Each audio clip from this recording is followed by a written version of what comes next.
this is Scott, and this is the Hyper Report. Here are the quotes for various items.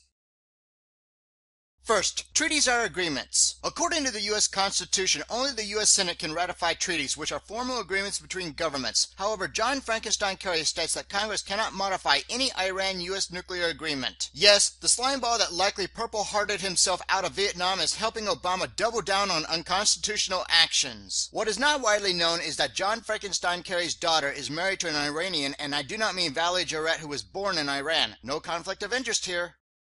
Next, NSA Hackers. Time date stamp and other evidence appears to tie the NSA to a nearly omnipotent group of hackers who operated undetected for at least 14 years. This is the group that likely sabotaged Iranian uranium enrichment efforts in 2009 or so. Wonder if executives at Sony know about this.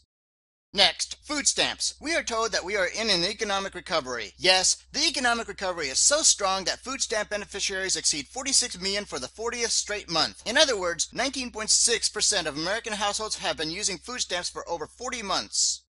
Next, alternative to banks. 43% of Americans do not trust their bank because of the ease of confiscation, surveillance, and bank fees. Even credit unions are in on the system. So, where to possibly store one's wealth? One should have 6 months in emergency cash reserves. After that, gold and silver retain their value far better in the long run and can be easily liquidated if an emergency arises and becomes necessary to obtain soon-to-be worthless fiat currency. Next, fabricated trials. Despite having hundreds of millions of dollars at its disposal to hire a high-powered legal team, the ballooning federal case against Merck, one of the largest vaccine manufacturers, is damning to the company indeed. Fake statements and fake clinical trials in connection to their mumps vaccine by Merck officials makes the idea that vaccines are unsafe and ineffective more credible.